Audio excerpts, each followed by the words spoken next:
Good afternoon, ladies and gentlemen. First of all, thank you very much for coming here and accepting our invitation to be part of this rather important panel.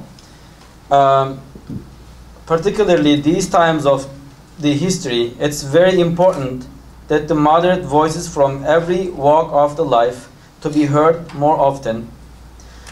Polarization and extremism from one end to the other are two of the subjects we hear more often than ever in our daily lives. International and local news are flooded with the incidents showing how radicalism is dangerous and dividing our communities.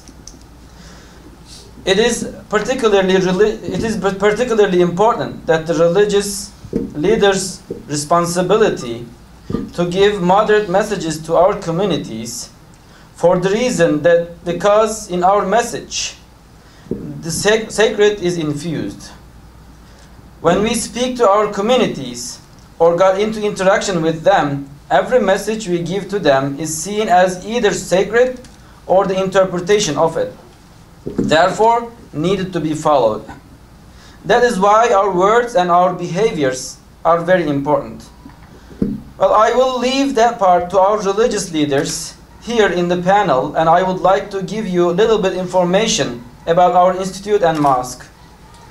The Institute of Islamic and Turkish Studies has been established here in 2007, and later on the mosque part, which you are in right now, has opened its doors in 2009. As an institute and as a mosque, we are a part of a larger community originated in Turkey and now all over the world called Hizmet Movement, or sometimes it's known as Gülen Movement. Hizmet Movement has been inspired by a scholar and religious leader, Fethullah Gülen. He has been always the advocate of moderation, dialogue, and education. Those were the tenets which the Institute and the mosque has been established upon. We serve as a prayer place for Muslims and a place for them to learn their religion, and also we serve as resource center for those who need information about Islam, Quran, and Muslims, regardless of their religious background. The mosque part serves as a prayer place for Muslims. It gives them opportunity to practice their religion. At the same time, we try to give them the moderate understanding and moderate practice of Islam as well. This is one of the very important tenets of the Institute and the mosque that's established upon. And in the Institute part, we have different dialogue programs and also classes for those who need to learn about Islam and about Quran and about Muslims. And those classes, and we have them on demand. If we have like 5 or 6 people who are interested, that's why when we have the classes. And these are particularly based upon informational basis. So whenever people are in need of learning about Islam and Muslims, we are here for them to give that opportunity to learn about Islam and Muslims. As part of our mission to build bridges between communities through dialogue, and we have annual interfaith clergy dinners that we organize each year. And so far, we had the 4th one.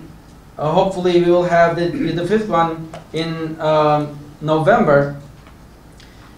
About 50 to 60 different religious leaders from different communities joined to that program and shared the ideas and learned from each other. And with that, we learned that as religious leaders, we can come together and learn from each other. It is very important for religious leaders to come together and learn. And also another venue for us to establish this goal is to organize interfaith religious leadership to Turkey.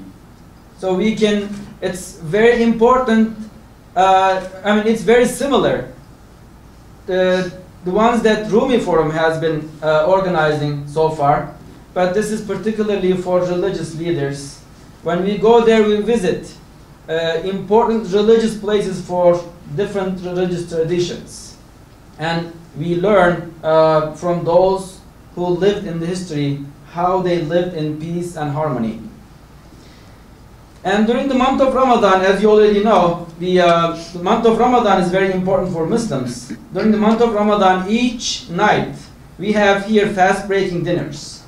And we invite every night a different community from this region. So each night, different community, church leaders and their congregants is our guests. So that also gives us opportunity to learn from each other. Without any taking your time any further, I will just leave the microphone to the panelists. And again, thank you very much for coming, and I hope you enjoy the program. Thank you.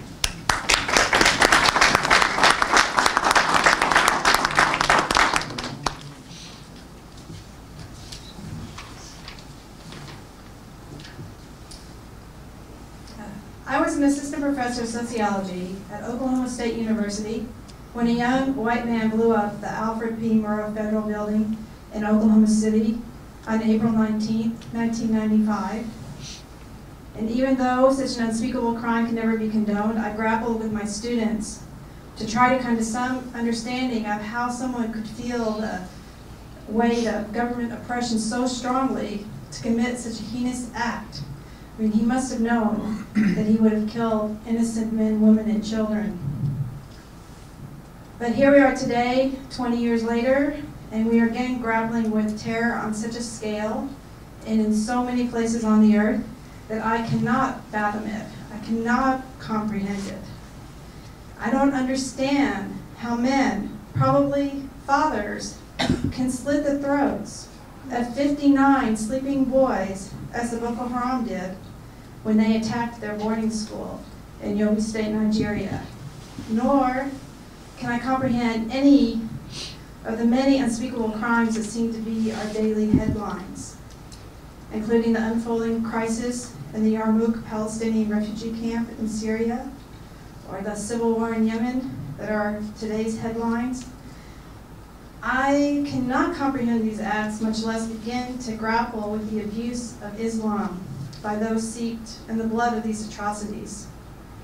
It's unfathomable how such heinous crimes can be committed in the name of Islam, a strong rope that I hold so tightly to, that even now I feel the breezes of the holy month of Rajab, which is going to be upon us, April 20th. I cannot begin to understand how this blessed mercy has become so maligned. As policy analysts, we certainly can describe the non-sectarian forces underlying the ongoing conflicts and civil wars, but we cannot escape the reality that many are acting out of religious conviction, even though we reject the wrongly guided positions with all our being, with all our knowledge and common sense, as hundreds of Islamic scholars did with their 24 point-by-point refutation of the ideology and practices of Daesh as being totally un-Islamic. And we know Islamic scholars here in the US have called it that, totally un-Islamic, and the exact opposite of Islam. Yet, there it is, the black flag, the Shahada, the pamphlets advising civilians on rules regarding slavery and treatment of women, glossy magazines reinterpreting stories of the prophets to justify the war and killing of infidels. Using all the modern-day contemporary social media tools, Daesh makes its religious case and calls others to its cause. When I read these articles, my head starts to spin. I grow dizzy. I can't make any sense of these familiar words and stories twisted into complete, undecipherable worldview. I become Alice in Wonderland. I'm shrunk. My world is topsy-turvy, and I can't get my bearing. The words are familiar, but everything else is foreign. What is our role here? Daesh does not seem to be in dialogue, apart from a couple of journalists. Does it even make sense to frame the acts of terror going on all over the world as anything to do with religion? And even though here I highlighted Daesh, we know that there is terror, extremism, radicalism going on all over the world in ways small and large. You know, what can we do? How can we understand? What actions should we take? These are the questions that we're faced, and this is why we're gathered here today, to maybe help us, if not understand, but see our way forward. And perhaps this is why you are here today, why you gave up this beautiful Sunday, the last day of spring break, the cherry blossoms. I won't remind you anymore. Don't worry, you're going to have wonderful food later. But, so this is how we're going to proceed. Each of the panelists is going to speak for 13 to 15 minutes, and then we'll have question and answer. After that, we're going to break. These chairs will be cleared out. It's going to be time for Asr, the afternoon prayer. And also, we are going to be sharing refreshments, some lovely Turkish food at the other end, the end of this building. So without further ado, we're going to get started. And we're first going to hear from Rabbi Gerald Sirota. He's the Executive Director of the Interfaith Conference of Metropolitan Washington. And he previously served as the founding Executive Director of Clergy Beyond Borders. And he's been active as a rabbi, chaplain, and educator for more than 20 years in the Washington, D.C. area. Thank you.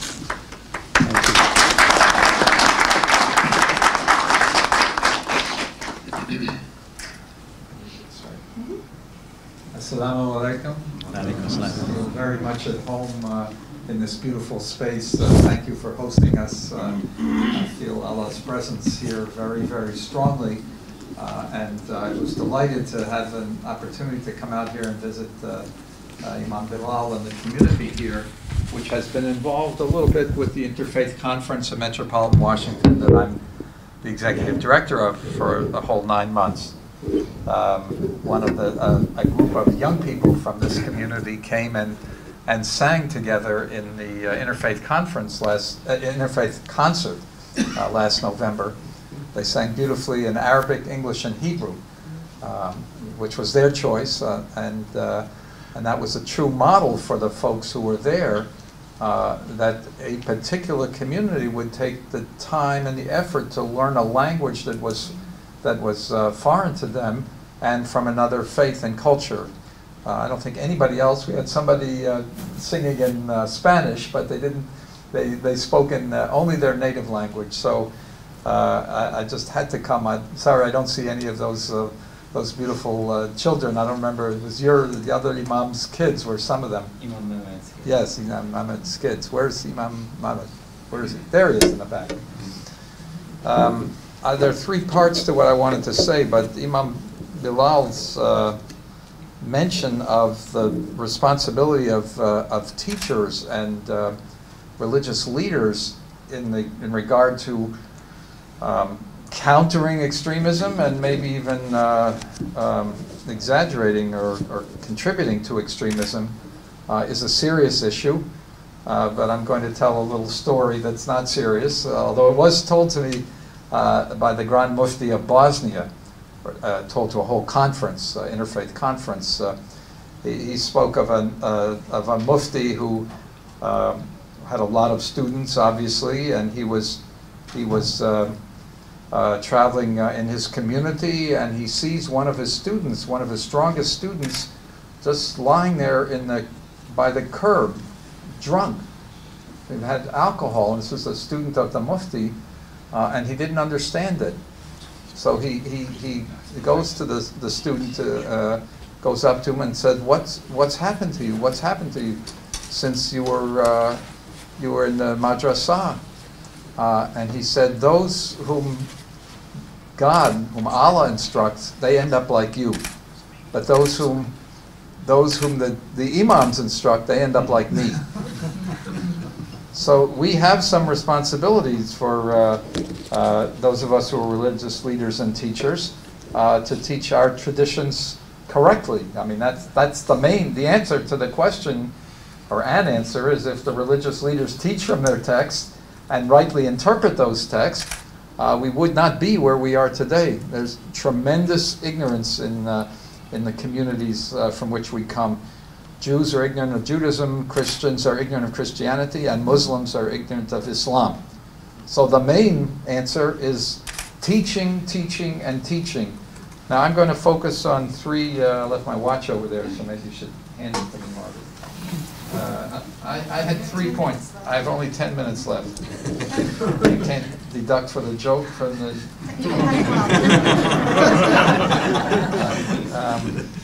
So I had 3 frameworks that I wanted to present to you, mostly from the perspective of my tradition, the Jewish tradition.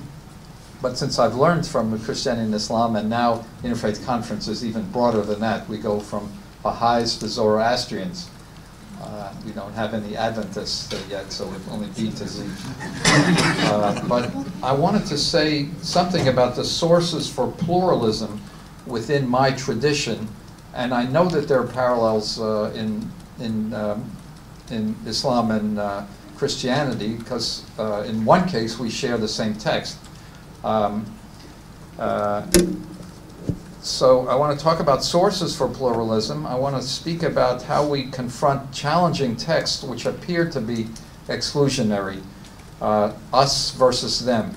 This is something that is more of a problem for us, I discover, in the religions that come from the descendants of Hajar and Sarah. Some people call them the Abrahamic traditions, but Ibrahim would not have done much in the way of having followers and descendants without Hajar and Sarah. So I'd say the traditions that come from Hajar and Sarah. We have from time to time defined ourselves as opposed to the others. We have faith, they are the infidel. We are chosen, they are not chosen. We are the us versus them paths in some respect. And we have to own that, and we have to own those sources that are in our traditions, in our text, in our scriptures, which seem to indicate that it's us versus them in the world. Because we do have other texts that indicate differently. In fact, Judaism, as the oldest of the organized faiths, if Ibrahim is the ancestor for all of us, then we really started at the same time. But in terms of an organized world religion, Judaism was first, and therefore had something of an advantage, if it chose to, which thank God it has, to view Christianity and Islam as part of the story of what God wanted to do in the world. They are viewed, for centuries have been viewed as daughter religions. We might want to say sister religions. They are other paths to the one God that clearly God desired to have in the world, or that it wouldn't have happened. And therefore, the idea of chosenness, which is the first place you go to say us versus them, if a God is powerful enough to choose one people to give one particular covenant and one path, then that same God can give paths to others.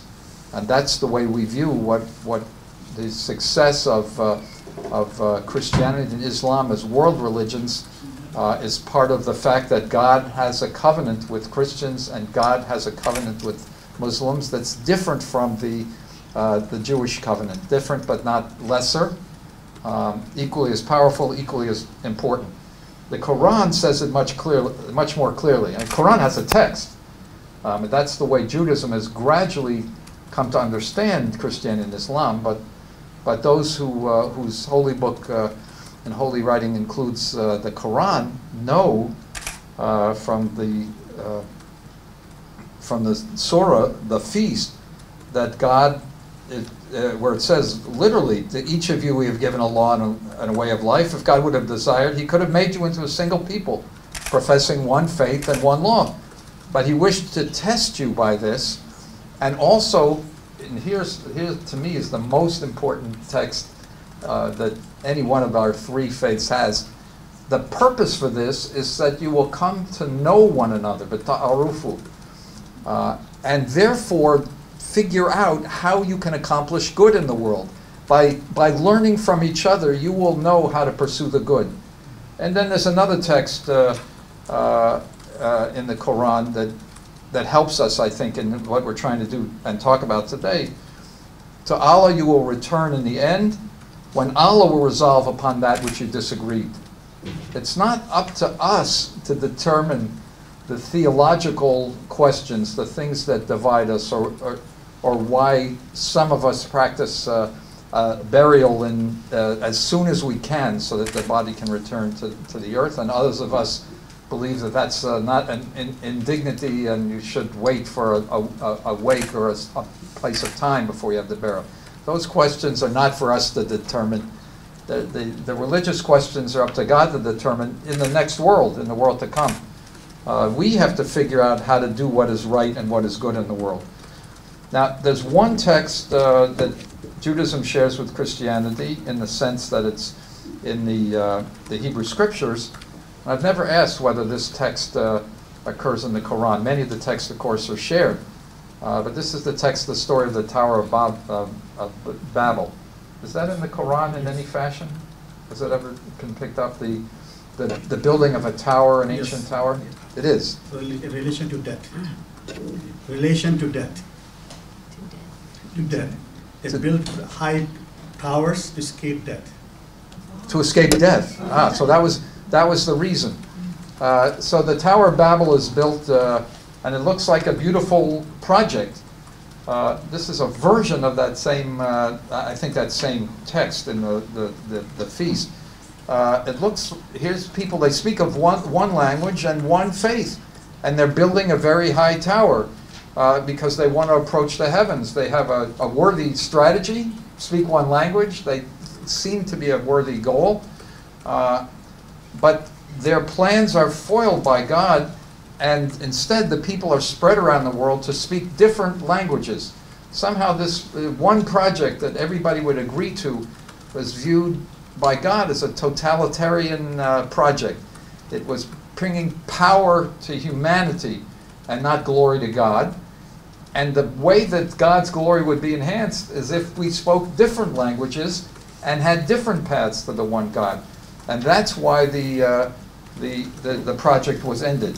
The Midrash says the people also, when they were building, if they were so intent on building this high tower to aggrandize themselves, that if a brick fell off the scaffold, they would start weeping. It would delay them. But if a person fell off, they would just keep building and build that person into the building. So that's what happens, apparently, when there's a totalitarian project. When everybody tries to think alike and speak alike, that is not God's plan. God's plan is exemplified better in another building from the prophet Isaiah, which forecasts that at the end of time, on this earth, not in the next world, which we have as a matter of faith, but this is also a matter that there will be a time when a house will be constructed, a house of prayer for all peoples, according to the prophet Isaiah.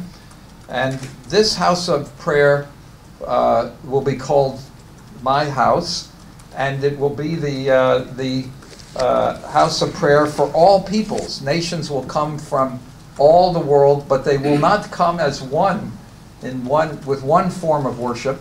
That house of prayer will be a house of prayer for all peoples.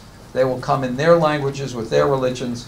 We will all be able to stand under one roof and pray under one roof, maybe in different rooms.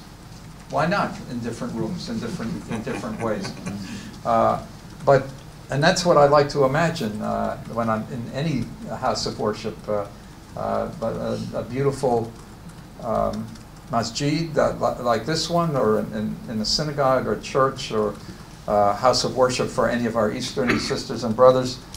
is this a place where all nations can come and pray as they are? And that will be the house that God wants us to build. So let me say just a couple of words about understanding a challenge. I already dealt with what looks like the most challenging text within Judaism for us versus them, namely chosenness, can be understood as a distinctive covenant for the Jewish people. And why would not God have other covenants and other revelations past that revelation? The text that's frequently the most challenging text to me as a person who believes in peace building and works at peace building are there texts in the scriptures that talk about completely wiping out entire nations. Is that my time? Okay. Okay. So genocidal texts. There are genocidal texts. There are peoples who are described. 7 nations who were native to the land of Canaan that are to be wiped out because they are idol-worshiping nations, men, women, and children. That's an instruction. And there's a particular group, the Amalekites, who you're supposed to read about them once when we pass through the reading of the 5 books of Moses every year, and then you're supposed to remember them again on a particular Sabbath. And they are to be utterly blotted out from the face of the earth. Now, it's possible the rabbis, when I say the rabbis, I'm talking about the rabbis of the Talmud. Judaism is not strictly the Torah as the fundamental text of Judaism, the 5 books of Moses, is incomplete without the oral law that was also by tradition conveyed to Moses, but not completed until the Talmud was written, and that would have been something like 1,500 years after the time of Moses. So you can't read the Torah, which says an eye for an eye and a tooth for a tooth, and understand that God wants an eye put out. If somebody puts out another person's eye, you have to put out their eye. That isn't what the Torah says. That isn't what God meant. God meant the value of an eye for an eye, the value of a tooth for a tooth. How do I know that? Because it's in the oral tradition and the Talmud. So the oral tradition and the Talmud says that there are no such purely idol-worshiping people on the face of the earth any longer. There may have been at the time of Moses and Joshua, but the nations have all been assimilated one to the other. There are no purely evil peoples in the world. There is no warrant for genocide. And it's complicated. All of us have, the Western traditions. I don't know the Eastern traditions as well. We have an idea that there's permitted war, obligatory war, and just war. I insist we don't have a thing as holy war. Holy war is an oxymoron. But there's war. Defensive war is obligatory, and there are laws about and restrictions on the fighting of war, including how you treat civilians and how you. So any intentional damage on civilians, what we call terrorism these days, is against any understanding of religious tradition. So Judaism has very specific laws about before you lay siege to a city. You can't lay a siege on 4 sides because people have to be able to escape, and you have to warn people before you lay siege to a city to allow non-combatants to leave. And the debate in the Talmud is this applied even in the time of those tribes that ought to have been eliminated because they practiced idol worship. But we have within each of our traditions texts that are dangerous if they're not put into context. There's no such people. This is not a correct understanding of what the Arabic or the Hebrew or the Greek says. We have to interpret when we speak a different language, and we have to take it in terms of its historical context. So those are elements of what ways in which we cope with dangerous text. Let me just close with one text. What resources are there within the text for pluralism and for conflict resolution? There's a text in Deuteronomy that says, when you come upon the donkey of your enemy, and that donkey is struggling under a burden, you're supposed to come and help that poor innocent animal, even though it will obviously benefit your enemy to have the animal taken care of and the burden restored. And that is a text that I think teaches us that if we act with some humanity and humaneness in response to our connection with our enemies, that may shake them up a bit. Oh, I thought that you folks did this, or you believe that. So this cognitive dissonance you can create by generosity, and that's a very small example of it, but common mourning when we have common losses is an important way that we can do this. So there are many strategies for conflict resolution, and that's only one example, but the best way for any of us to respond to the question that's been given is to offer the opportunity for dialogue such as today, so that we can learn from each other to do what God most wants, do for each other and with each other what God wants most for humanity to do. Thank you very much.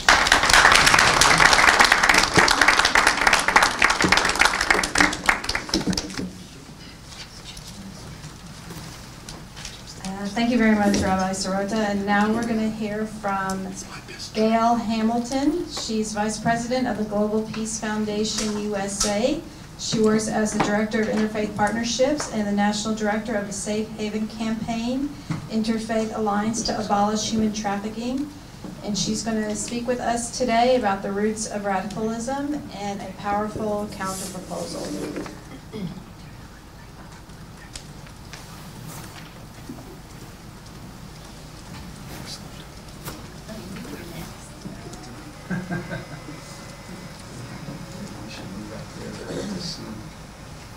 I was sitting back, I thought the imam was next, but sorry about that.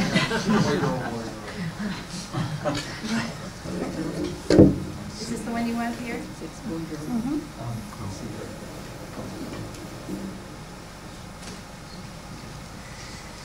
Thank you so much for the honor of being here today. It's a great opportunity for me. I live in Fairfax, so y'all are going to see me a bit more. It's such an essential and valuable discussion and conversation that we're having today. And I'm very grateful to the organizers, to the Institute of the Islamic Turkish Studies, and also to the Rumi Forum, and also to my friend Imam Sharif. So today we're addressing the roots of radicalism, and we need to have a clear and very powerful counterproposal. Radicalized youth are attracted to a sense of purpose and meaning in their actions.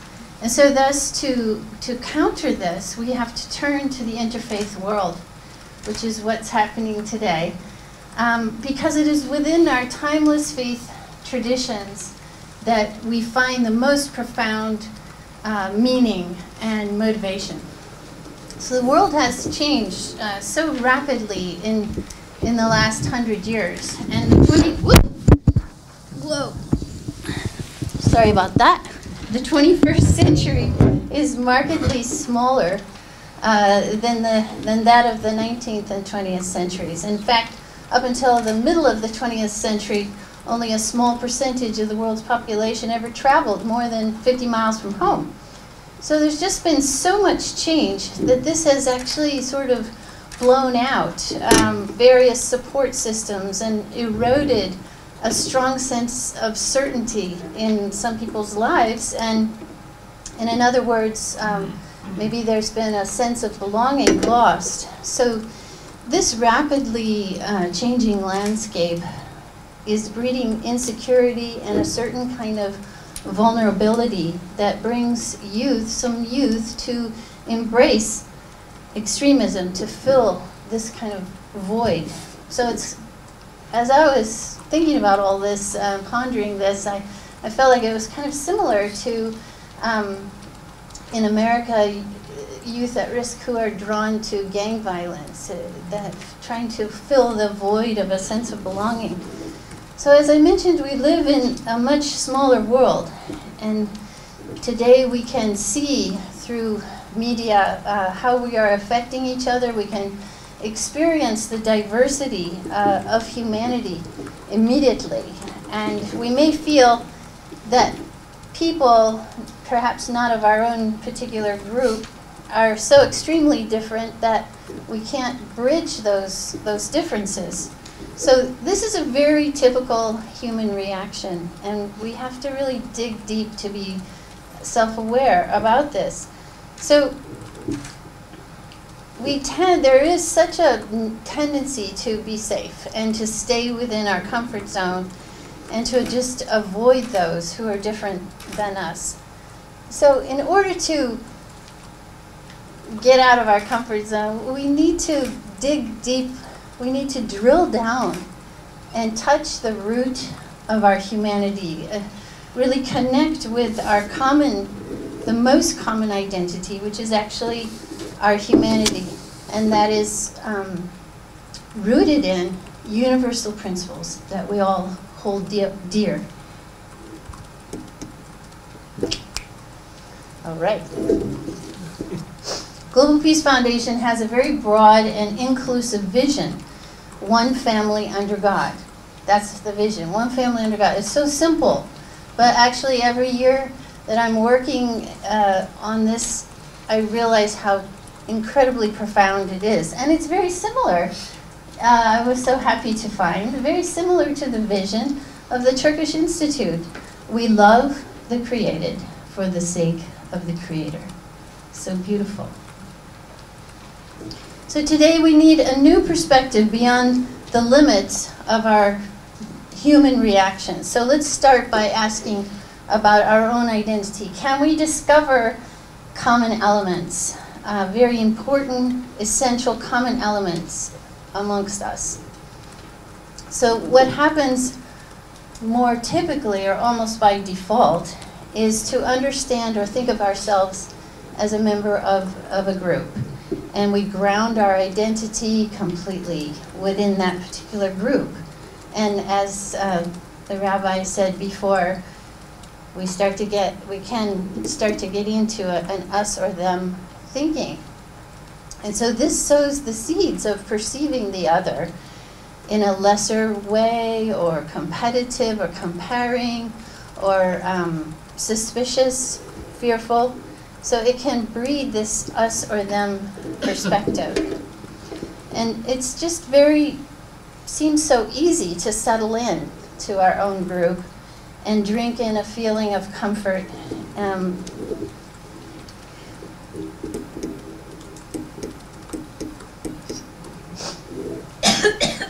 So the perception of our own interest, if we stay within our group, if we don't venture out and challenge, if we just stay within our own this group identity, then we will lose a sense of our common interest. We will lose a sense of the greater good and as I say, the common interest. So this us and them, it takes place in terms of nationality, of ethnicity. I spent a lot of time in Africa, and particularly in Rwanda. So there was an extreme separation of us and them in Rwanda, and that was a very difficult time. I went there post-genocide and tried to help in different ways. And but when there is this extreme us and them conflict and breakdown, it also can be based on race, as we know, religion, social strata. This kind of conflict, we all lose.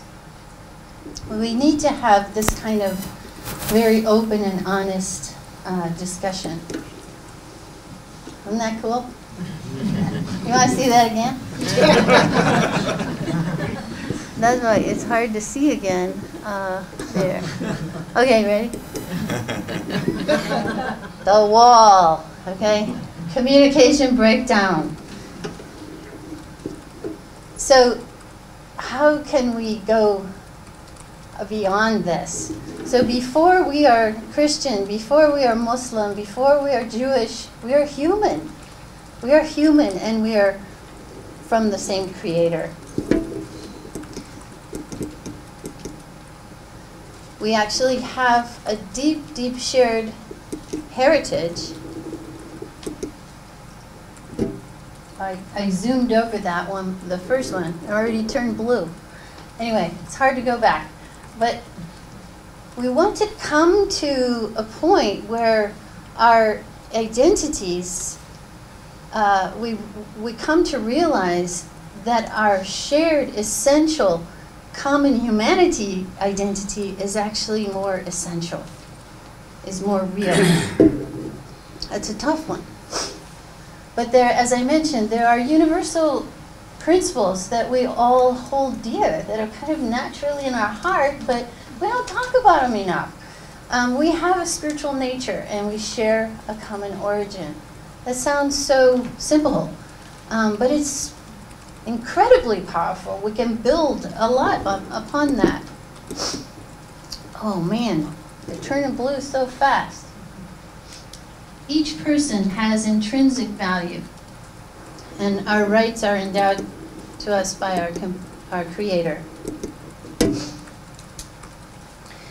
So these points, this perspective has significant implications. In order to change our direction toward a more peaceful world, we have to engage with each other like a human family and understand that the essential reality, there is an essential reality more important than the divisions that separate us.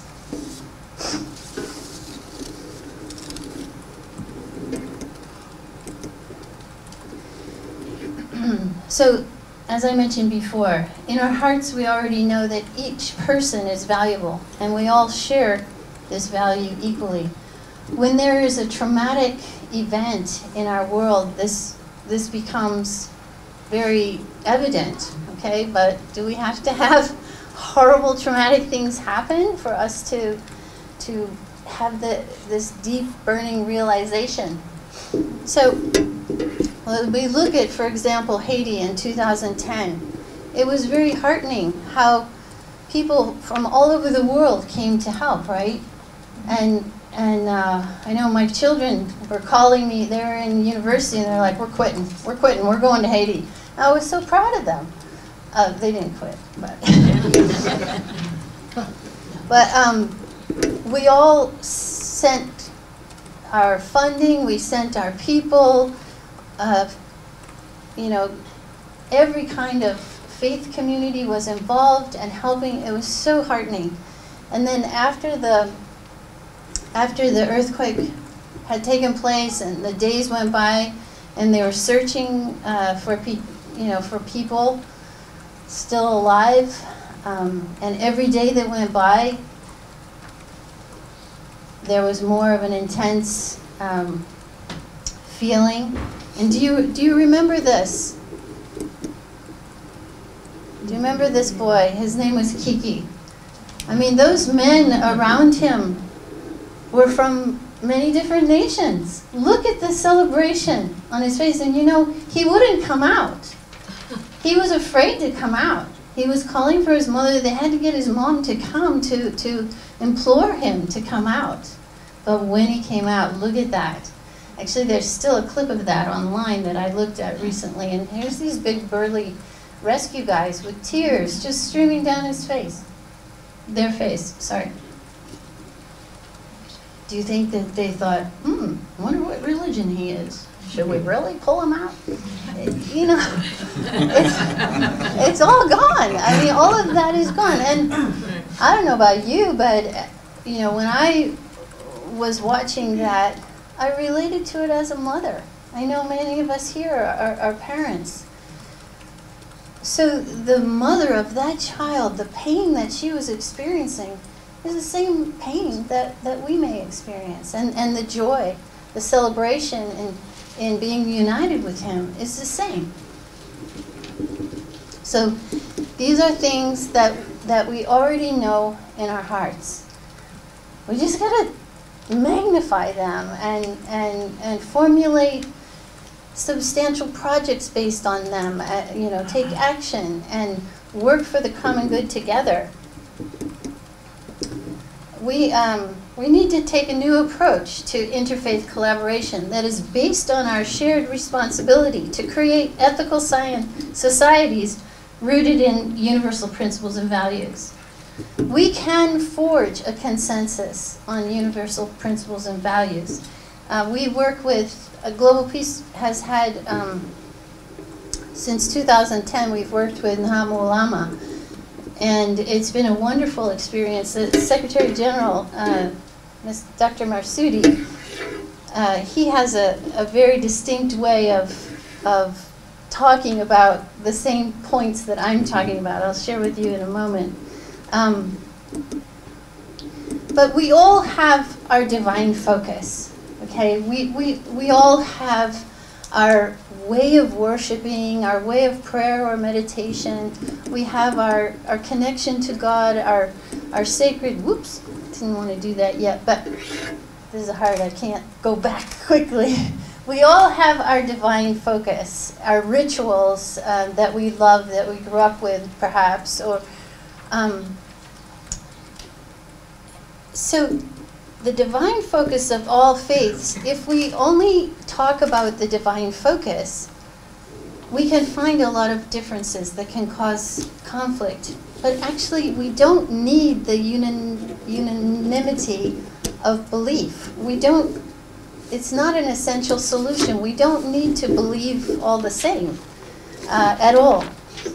There's another very important focus that's rooted in all of our faiths, and its role can bring an incredible partnership. And all those who affirm God can come into partnership through their civic focus. So faith traditions, we know, have they've provided moral underpinnings in our societies, as well as an impetus of compassion and service for others. So there is a part of our faith, all of our faiths, that is purely civil, and it's an expression of social conscience and rules of conduct. Dr. Marsudi, as I mentioned with Enu, he talks about this as when you bring your friends over, you have tea in the public room.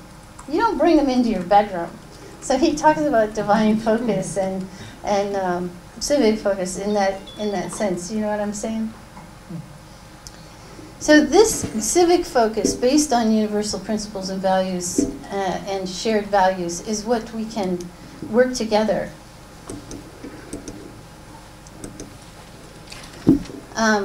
This can sound very fluffy in a way,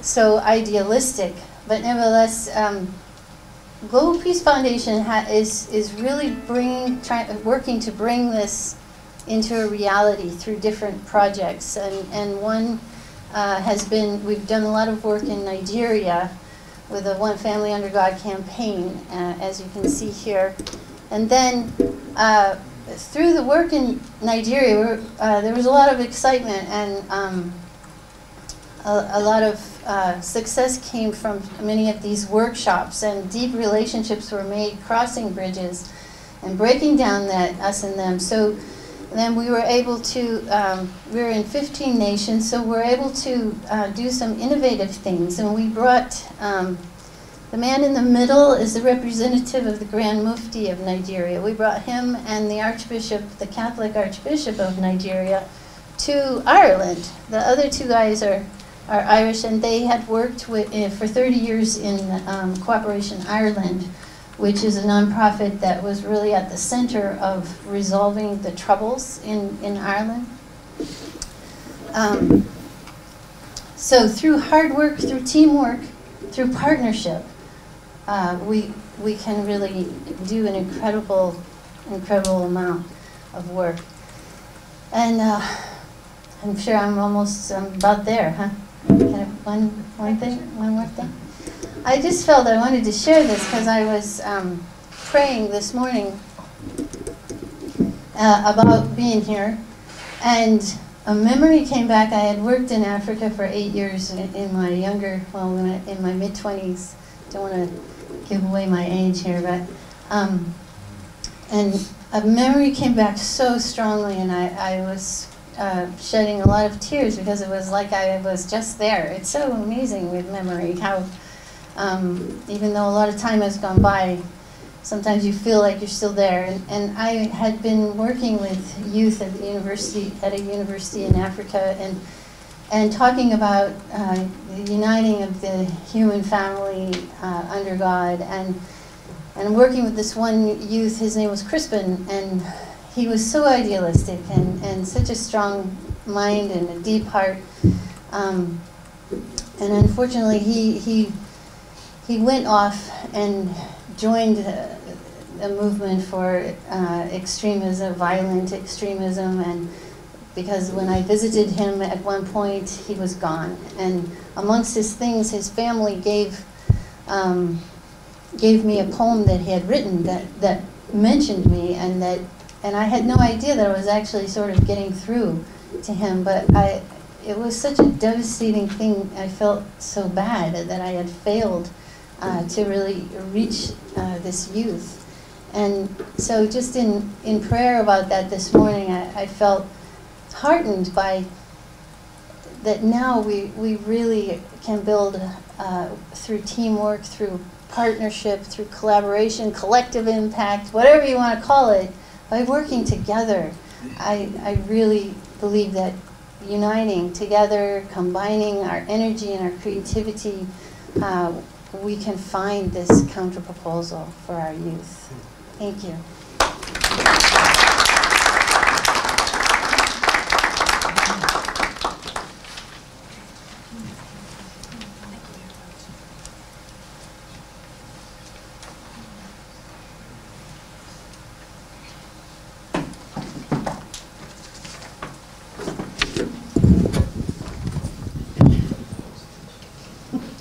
Thank you very much, Gail. You gave us much to think about. And I just want to make an announcement that Imam Zia is not able to join us today.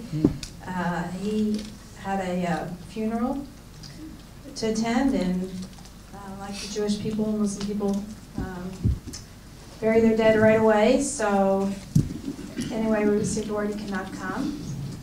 So our final speaker today will be Imam Talib Sharif. He's the president imam of the historic Nations Mosque, Masjid Muhammad. And I also want to mention that Masjid Muhammad is one of our co-sponsors today, along with the Rumi Forum. So we really extend a heartfelt thanks to you, and we look forward to hearing your comments.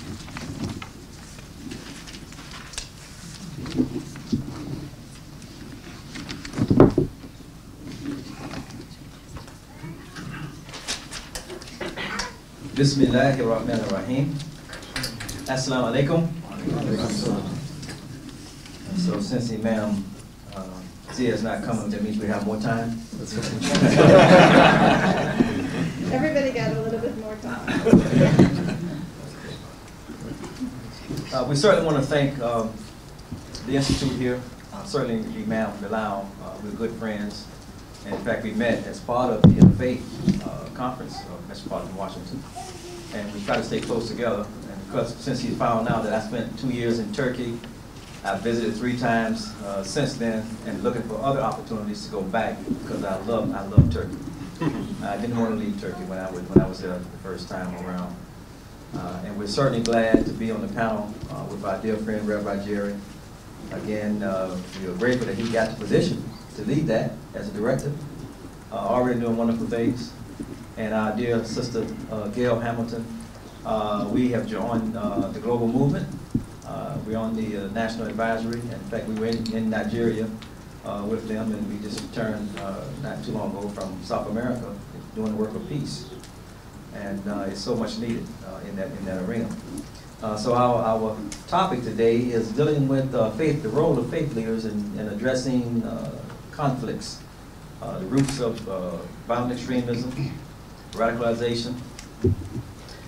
I kind of like to look at what God has put in motion, and so I kind of go back to find out what our role is. The Quran gives us pictures that takes us back. And one of those pictures is we have a picture before God began to bring about creation. Obviously, there's nothing. There's nothing. And then he says in bringing about creation, it says that the creation was in a state of violent commotion. There's one translation. One translation says disturbed smoke. The Bible, Torah, this is again the beginning picture. That same story is in all the scriptures. And then God didn't want it to stay that way. So he said to it, come you together, willingly or unwillingly. And of course, in the Quran, the creation responds to God. And it says, we come willingly. And so when order had been established, and each body was given its orbits, given its identity, its role. Then and after that, there was peace in the heavens. Therein is a universal logic for human life and progress. God is giving us a picture of what must be done and how we are to do it on earth. And of course, we say Muslim, one of the fundamental definitions of a Muslim is one who submits to the will of God, which is exactly what the creation did before us. God said, come willingly or unwillingly, but it came willingly. It willingly submitted to God. That's nature. That's the nature that was here before us, but that is also the nature that we came out of. The nature that we came out of has in us the same nature. We don't have a nature really that wants to disobey God.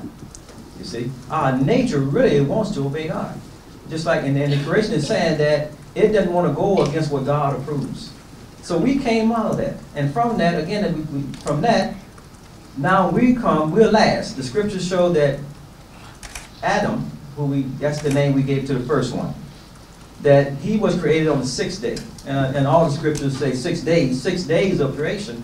And we find Adam on the sixth day, but all of that comes before us. And then because scripture tells us, in some scriptures, they identify each day, what happened on each day, what was created on each day. And after it, God speaks about the nature that it had, said it was good. It was excellent. And that goes on for each day in terms of what God created. And then, of course, on the sixth day, we find Adam, and he said the same thing about Adam that he said about everything else he created, that it was good, it was excellent. So that's the original nature, And we know now from Adam, he had an identity. But Adam's identity, being he was the first, the original identity that Gail was talking about, our origin, our common origin, his identity was not a racial identity. Couldn't have been. Was not an ethnic identity. Was not a national identity. None of that stuff was here. You see, all that came later. So his identity, which was the first identity that God had gave to the first one, it has to be the most important identity, and that's human. And that is always the basis for us to come back to when we see someone performing in another identity that causes problems against the human identity. The human identity is the only identity that's strong enough to support and give help to every other identity. We have to come back to that identity. So now from Adam came all the wonderful, beautiful, diverse, like we see in this room, expressions of human life. And God has decreed that none of us can come into our humanity. We see people out of their humanity. We see people who are inhumane. God said none of us can come into our humanity until we appreciate, not tolerate. Some say we tolerate. No, we appreciate each of these expressions in the human family of Adam. Now from Adam, we know God tells us, he said that we don't have to look back and keep looking back at a historical figure. He said if we want to know ourselves and know our identity, we look at, God said he creates, and in the Quran he said he recreates. He repeats it. So we don't have to keep, if we can't find it back there, we just look at present day. What is God? Because God is constantly doing things. It may look a little different. What he says, if we want to see Adam again, every child born gives us another chance to look at Adam again. You know, they come here the same way Adam came here. They don't come here with an identity. You might give them a name, but they're not conscious of that. They may come here from a family that's a race, but they're not conscious of their race. They may come here as part of a nation, but they're not conscious of a nationality. They're not conscious of none of that.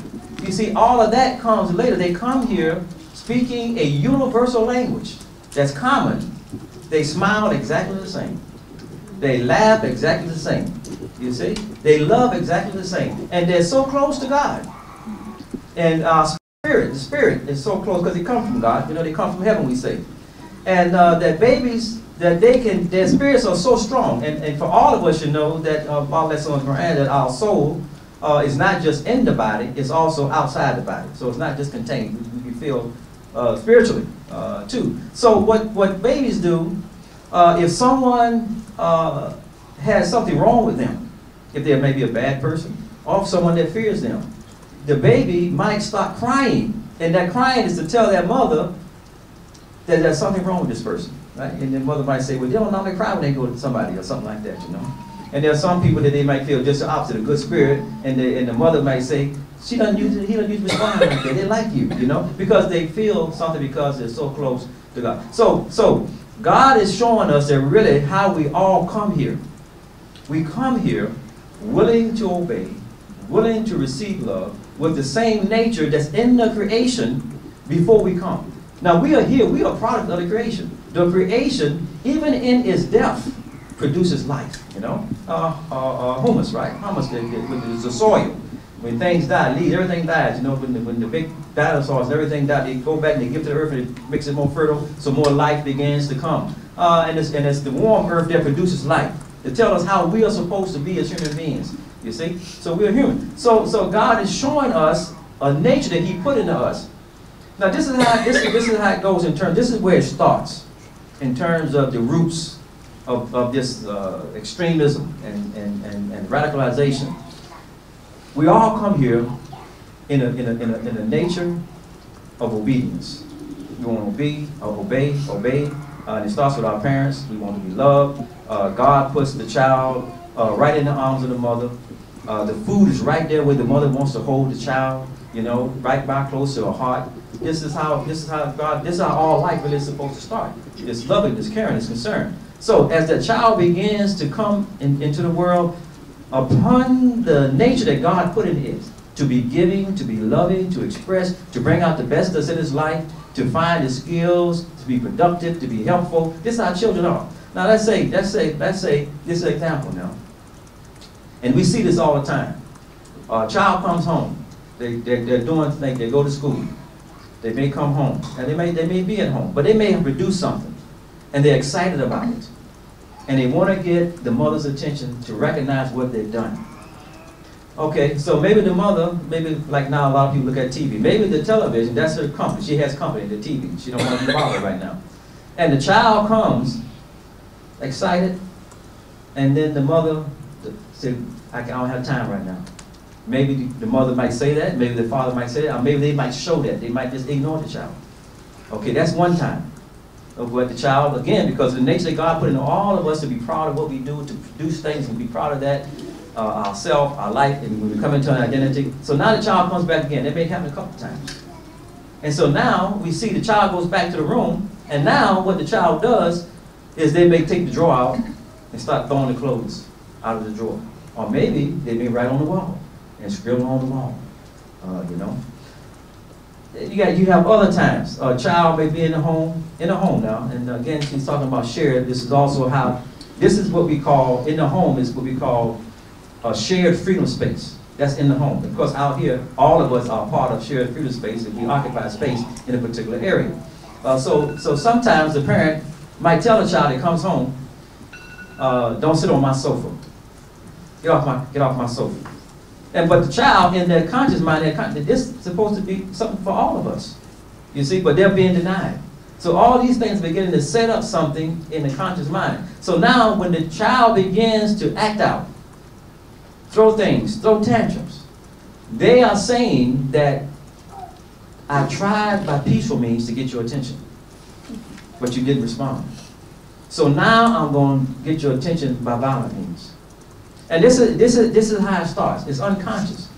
Everything that we see happening where there's someone who's been extreme, when we look at the story, is because someone, in the beginning we know, God, it was chaos, and everything wanted attention. They wanted to know. They wanted some time. Wanted to know what my role in my space is, that you can give attention to me. And once God established that order, then we had peace. So everybody is crying out for something. That's where it starts. It starts somewhere. You see? So we have to, in terms of trying to get to the root, what is the situation? We have children in America and around the world trying to get with extremists. Why? What are the extremists saying? What are they doing? Again, this is not the nature of the human being. So what's motivating them? What are they seeing? What's touching them? Okay? They are looking at some of the pictures that are affecting human life that's not being given attention to. So really, they are looking at their parents. In their minds, the parents are not doing anything about the condition. So what they do is they listen to this voice that says we need to give attention to this situation. So that voice now overshadows the parent's voice. So all of a sudden now the child sneaks out the back door. She's on a plane to get with some people because that's a protest now. You're not doing anything. We need to do something about this situation. So this is what's happening. We need to look at really what's the root cause. And it obviously gets extreme because it takes you out of your human identity. And when you lose that, you become like a beast, like what you're saying with some of these terrorists. You know, they become beasts. They're not human anymore. You know, they're not in their human form anymore. They've lost their religious identity, and again, they're attached to the name Muslim or Islam, but they've lost that, and then they lost their human identity. But the worst one is to lose what Gail was talking about, your human identity. And then you begin to become, see, now you don't have no concern, no care, because all the sentiments, your natural human sentiments that God has given you to connect with human life, you killed them. You burned them out. You know, God says, save yourself and your family. Save yourself and your family from the fire. And in one place he says the fire that leaps over your good human sentiments. You see, and then the prophet, this anger, this fires of anger, those kind of things. They burn those. They burn out your good healthy sentiments, see? And that's why the prophet gave some advice to his followers, well, through an individual, but the followers accept the same advice. Don't become angry. Anger, how anger? You know? And God says in the Quran, he says, oh, you who believe, stand firmly for justice. Justice. For justice. Okay, now this is telling us something. As witnesses to God. And he says, and don't let how you feel about other people, what they call, don't let them cause you to come out of their nature and then be formed as a criminal. So that tells us something. He says, stand up for justice. Be just, be just. So that's said, in our nature, we all want justice. And when you look at the word justice, it's really saying, be just by us. So somewhere along the line, you're not being just by us. And when you look at all the situations, this is really at the cause of it. We looked at, just looking at this group, this happened in where was it here? With the school. Kenya. Yeah, Kenya situation. Just looking at their comments.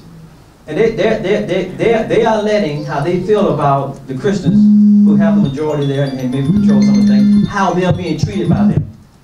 You see, so really, they don't, and that's what they're saying. That's one of the things that they say. They don't like what they're doing. They bring Christians in, they teaching them, they giving them stuff that we can't get, etc., etc. And so God says, don't let what other people do and how you feel about them cause you to come out of the nature that I put you in. And he said, and God tells that person, you be just. And God says that being just is close to me. So this is what's missing. So obviously the responsibility of religious leaders are to get back in tune to the nature of human. Let me give you this other example before I close out. I was in Colorado. I had lived in Turkey for 2 years, and then I left Turkey. and my family moved to Denver, Colorado. When my family arrived in Denver, Colorado, at the time that we arrived, a lot of the families were taking their families out of California because the Bloods and Crips was really bad. And they wanted to get their children out of that environment. And so they was moving them to Colorado, and really Denver was one of the places. So really it had become heavily gang infested with Crips and Bloods. And we didn't know. My family had been overseas. Before we went overseas, my children were in private schools, and then overseas they had military schools. So when we arrived in Denver, they had to go to public schools.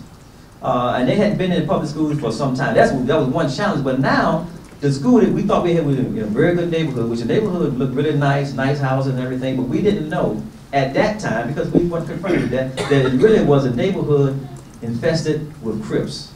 We didn't know that.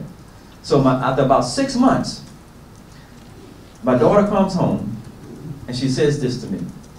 And this is the oldest child. And that's my son over here. He wasn't old enough at the time. He may remember some of the stuff that was happening with the gangs. She said, Daddy, she says, I feel myself changing. She said, I don't want to. She said, but I have to. And of course, as a father, I mean, it hit me. But I understood. I said, I have to go to work. And I meant to go to work to try to help change the community at that time. Denver wasn't ready for it. They hadn't been confronted with it. You know, what happened was the family was getting their children out of the gang environment, but it wasn't getting the gang environment out of the children. So the children who come to Denver, they start writing signs on the bus stop. You know, they'll flash them to just try to get away with others. They start meeting up, getting together, and it started getting really bad, you know. And it got really bad where they had to defend themselves and stuff like that. And so what I did was I went and met with the mayor. I got with others in the community, some of the religious leaders, and we started a campaign called Stop the Violence. It got really, really bad. They had one summer called the Bloody Summer. Not Bloody Sunday, but Bloody Summer. They had so many drive-by shootings that killed so many innocent people, and babies were getting killed, etc. So we started a campaign called Stop the Violence. We got them there to do some summits, some youth summits. The religious leaders started doing things, and I had a couple of, we had a program we started with the cable company. And what that cable company allowed us to do was, we went in the community, found Crips, active Bloods, and then we found some of those who were able to get out because of the help that the religious community had given them, and we took them to the studio. And we took them one at a time and put them in the studio. And we asked them, they had, without the aid of others to be in there with them in the room, to hear what their comments were. And every single comment from each one of them, when we asked them, why are they doing this, why are they involved, everything that they said, they should have gotten it from home. The gangs give me love. They got my back. They're there for me. So it was something that the nation that they were supposed to be getting, that they wasn't getting, that caused them to begin to driven to join those gangs and get into these behaviors, extreme behaviors, etc. I guess that's time. Assalamu alaikum.